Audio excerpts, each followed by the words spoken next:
বিষয়টি হচ্ছে যে মানুষের প্রত্যাশা তৈরি হয়েছে, প্রত্যাশা তৈরি থেকে মানুষ আমাদেরকে নিয়ে চিন্তা করছে, মানুষ আমাদেরকে নিয়ে ভাবছে। আমরা মনে করি ভাবনার দ্বার উন্মুক্ত থাকা উচিত এবং ভাবনার দ্বার যখন উন্মুক্ত থাকবে তখনই জনমত গঠন হবে এবং জনমত গঠন থেকেই হচ্ছে রাজনৈতিক কাঠামোর ভিত্তি গড়ে ওঠে। তো সুতরাং আমরা মনে করি জনমত গঠন হওয়া উচিত এবং পরবর্তীতে জনমত গঠনের ভিত্তিতে যদি প্রয়োজন হয় রাজনৈতিক কাঠামোর যে বিষয়টি সেটি নিয়ে চিন্তা করা যেতে পারে। দায়ভার আওয়ামী লীগ করেছে, বিএনপি করেছে, ছাত্রদল করেছে, শিবির করেছে বা সমন্বয়ক করেছে। আমরা এই সংস্কৃতি থেকে বেরিয়ে আসতে চাই যে বৈষম্য বিরোধী ছাত্র আন্দোলনে সকল শ্রেণী পেশা, সকল ছাত্র, শিক্ষক, নাগরিকের অংশগ্রহণ থাকে।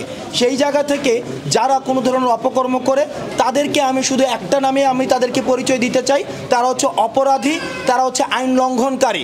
দেখুন, আমি এই ব্যক্তিগতভাবে এই সব বিষয় নিয়ে চিন্তা করে এখনও ফুসরত পাইনি, কারণ আমাদের মূল কনসার্ন হচ্ছে এখন আহতদের পাশে দাঁড়ানো এবং যারা শহীদ হয়েছে তাদের হচ্ছে যেই ক্ষতিপূরণ রয়েছে, রাষ্ট্রীয় মর্যাদা রয়েছে সেটি নিশ্চিত করা।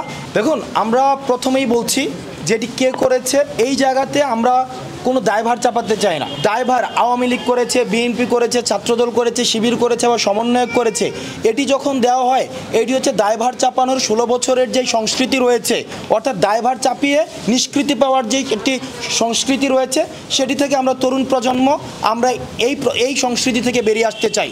বরং যারা এই কাজটি করেছে তাদের প্রথম এবং প্রধান পরিচয় তারা অপরাধী। সুতরাং বিদ্যমান আইনি কাঠামোতে এই অপরাধীদের যে ধরনের শাস্তি রয়েছে, আপনারা যে ভিডিও ফুটেজ রয়েছে বা আপনাদের যে প্রুফ রয়েছে আমরা সামাজিক যোগাযোগ মাধ্যমে দেখেছি, সেই ভিডিও ফুটেজ এবং প্রুফের মাধ্যমে তাদেরকে আইনের আওতায় নিয়ে আসার জন্য আমাদের পক্ষ থেকে আহ্বান থাকবে। আমরা দেখেছি যে বৈষম্য বিরোধী ছাত্র আন্দোলন, আমরা শুরু থেকে বলছি আমাদের কোনো পলিটিক্যাল অ্যাফিলিয়েশন নেই, ফিক্সড কোনো পলিটিক্যাল ফ্রেমওয়ার্ক নেই যেটির মধ্য দিয়ে আমাদের নিজস্ব কোনো বাহিনী রয়েছে যাদের উপরে দায় চাপানোর বিষয়টি থাকে। আপনারা জানেন যে বৈষম্য বিরোধী ছাত্র আন্দোলনে সকল শ্রেণী পেশা, সকল ছাত্র, শিক্ষক, নাগরিকের অংশগ্রহণ থাকে।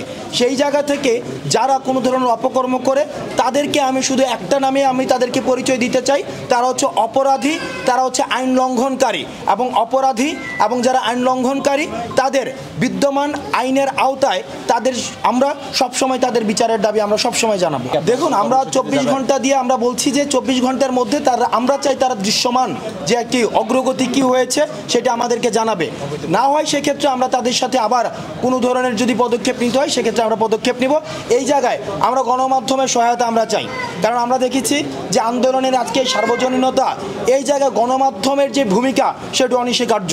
আপনারা যারা গণমাধ্যমে রয়েছেন তাদের নিরলস পেশাদারিত্বের কারণেই কিন্তু আজকের এই পর্যায়ে আমরা পৌঁছেছি। সুতরাং জবাবদিহিতার জায়গায় গণমাধ্যম ব্যক্তিকে নয় বরং যিনি তার পজিশনকে হোল্ড করবে, আপনারা, আমি বিশ্বাস করব আপনারা এই পজিশনকে প্রশ্ন করার ক্ষমতা সবসময় আপনারা অব্যাহত রাখবেন। এই পজিশনকে প্রশ্ন করার ক্ষমতা থেকে আমি মনে করি আগামী 24 ঘন্টার মধ্যে যারা স্বাস্থ্য মন্ত্রণালয়ের দায়িত্ব রয়েছেন তাদেরকে আপনারা জবাবদিহিতার আওতায় নিয়ে আসবেন। রাজনৈতিক যে বিষয়গুলো এগুলো আলাপ আলোচনা বাইরে হচ্ছে, কিন্তু আমাদের মধ্যে এই বিষয়গুলো নিয়ে আমাদের কোনো আলাপ আলোচনা হচ্ছে না। দেখুন, আমি এই ব্যক্তিগতভাবে এই সব বিষয় নিয়ে চিন্তা করে এখনও ফুসরত পাইনি, কারণ আমাদের মূল কনসার্ন হচ্ছে এখন আহতদের পাশে দাঁড়ানো এবং যারা শহীদ হয়েছে তাদের হচ্ছে যেই ক্ষতিপূরণ রয়েছে, রাষ্ট্রীয় মর্যাদা রয়েছে সেটি নিশ্চিত করা এবং আমাদের যে জননিরাপত্তা, আইনশৃঙ্খলা যে স্বাভাবিক করার জন্য পুলিশ যে রাস্তায় যেন নেমে আসে, আবার যেন আইনশৃঙ্খলা পরিস্থিতি স্বাভাবিক হয়, সেই জায়গাটি ত্বরান্বিত করার জন্য আমরা স্বেচ্ছাসেবীর জায়গা থেকে আমরা চেষ্টা করে যাচ্ছি। না, বিষয়টি এমন নয়, বিষয়টি হচ্ছে যে মানুষের প্রত্যাশা তৈরি হয়েছে, প্রত্যাশা তৈরি থেকে মানুষ আমাদেরকে নিয়ে চিন্তা করছে, মানুষ আমাদেরকে নিয়ে ভাবছে। আমরা মনে করি ভাবনার দ্বার উন্মুক্ত থাকা উচিত এবং ভাবনার দ্বার যখন উন্মুক্ত থাকবে তখনই জনমত গঠন হবে এবং জনমত গঠন থেকেই হচ্ছে রাজনৈতিক কাঠামোর ভিত্তি গড়ে ওঠে। তো সুতরাং আমরা মনে করি জনমত গঠন হওয়া উচিত এবং পরবর্তীতে জনমত গঠনের ভিত্তিতে যদি প্রয়োজন হয় রাজনৈতিক কাঠামোর যে বিষয়টি সেটি নিয়ে চিন্তা করা যেতে পারে। আমরা স্পষ্ট করে দিতে চাই যে 5ই আগস্টের পরে বৈষম্য বিরোধী ছাত্র আন্দোলন নতুন করে কোনো ধরনের কোনো কমিটি প্রণয়ন, কোনো কমিটি ঘোষণা বা কোনো নতুন করে কমিটি গ্রহণ এই কাজগুলো করেনি। আমরা আবার আপনাদেরকে বলছি আমরা আপনাদের সহযোগিতা চাই। গণমাধ্যমে যারা রয়েছেন আমরা আপনাদের সহযোগিতা চাই। যারা এই ধরনের কাজগুলো করছেন আপনারা তাদের পরিচয় তুলে ধরুন এবং তাদেরকে আইনের সোপর্দ করুন। সত্য, বস্তুনিষ্ঠ ও নিরপেক্ষ দৈনিক জনবাণী।